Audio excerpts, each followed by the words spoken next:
Sir, right now the placements are going on. So the one recurring question is always occurring that where do you see yourself in 5 or 10 years? So I see many people that actually have the answer to this question. They have a clear vision. Where do they see themselves in 5 and 10 years? But I find myself not able to answer that question with precise precision enough. I answered something or other, but there was not a particular vision for me.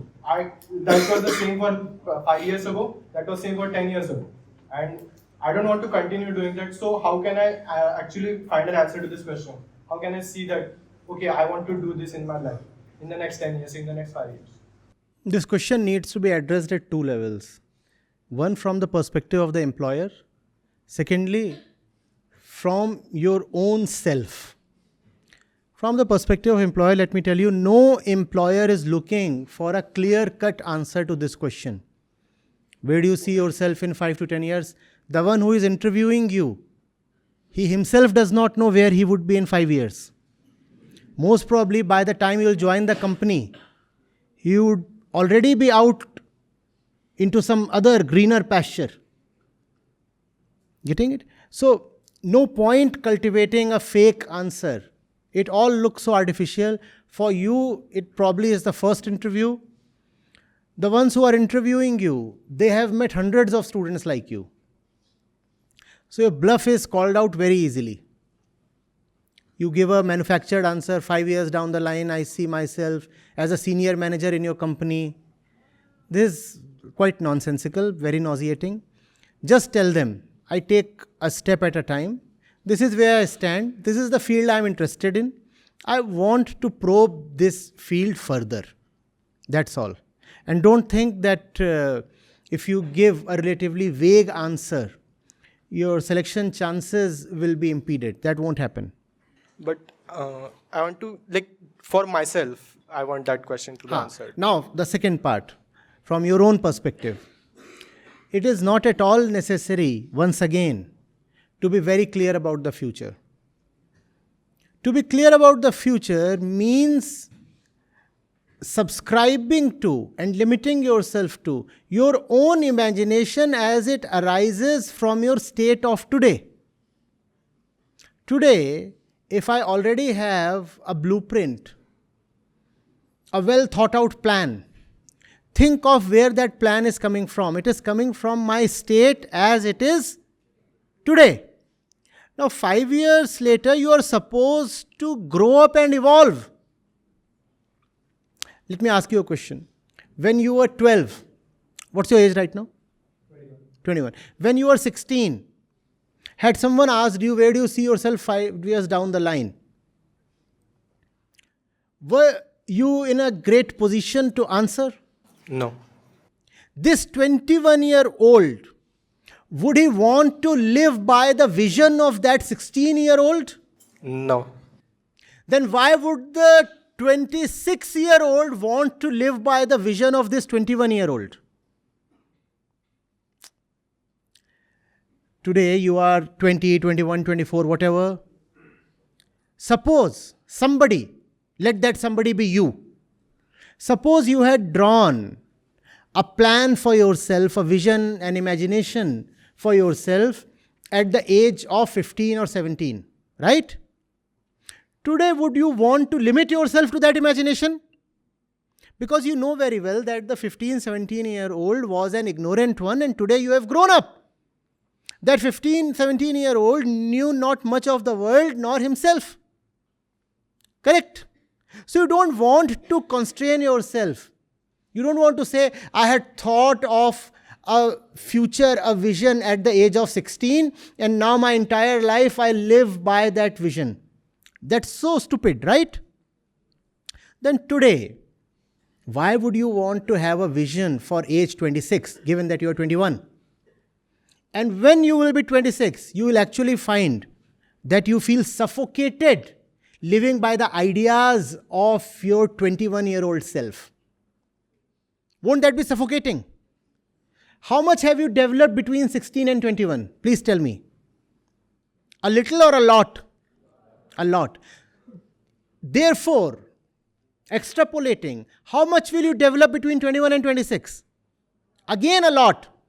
Between 16 and 21, you moved out from your house and entered the campus, right?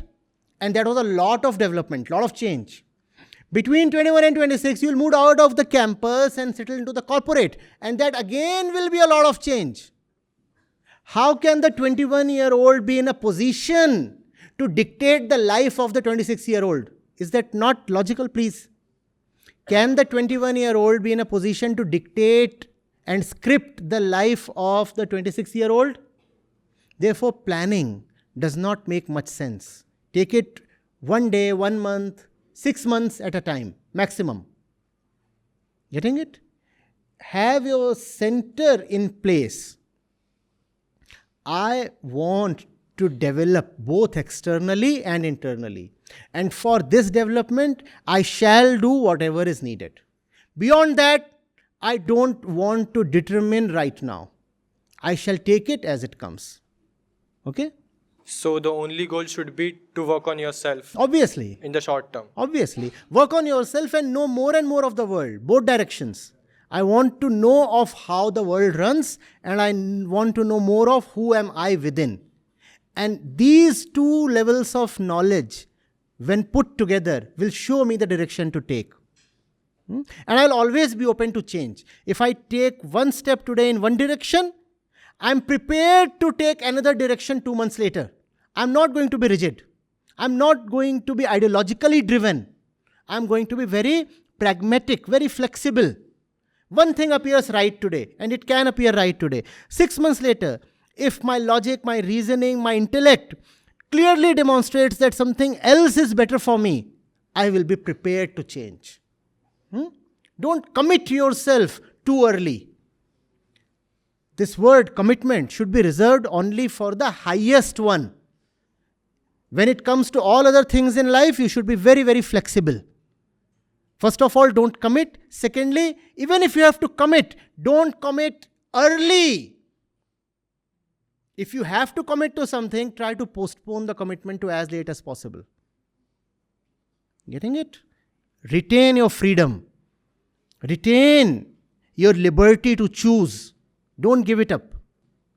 If you plan for too long, if you project for too much further in the future, then you have given up on your liberty. Getting it? Then there is this term called settling down, which is actually like adults, everyone, they just want, if my parents would be wanting me to just settle down once, and so how do I decide that this is now the time that I don't want to be flexible anymore, I want to have my structure?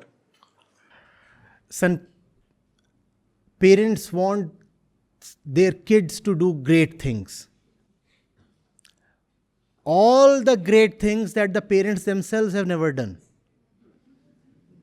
And they want that when and after the kids have done all the great things, they should finally do the one thing that the parents themselves have done. How logical is that? The parents are saying, we never went to an engineering college, you should go to an engineering college. We never got that great a salary, you should get that kind of salary.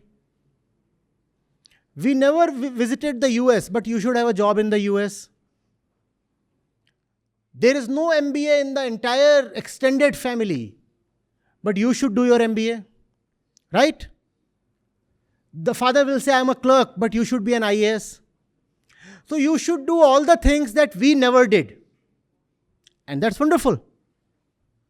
The parents, if they actually love the kids, should want the kids to do things that the parents never could achieve. That's all right.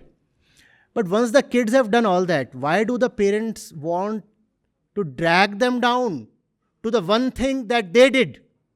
If the kid is doing everything that the parents never did, then why should the kid follow the parents' life and settle down the way the parents did? Ask this question. When my life is not at all similar to yours, and that's also what you have desired. You have desired that the kid's life should not be similar to the parent's life, because there is not much in the parent's life worthy of emulation. If you look at the lives of most parents, The parents themselves would not want the kids to replicate their lives. The parents will say, our lives were not good enough. Please don't live like us. You grow, you progress. So fine. If the parents want the kids to progress in every dimension of life, why don't the parents allow the kids to progress and have liberty when it comes to the thing called settling down? Why must the parents insist so much about that? Why that rigidity? Not needed, not needed. Huh?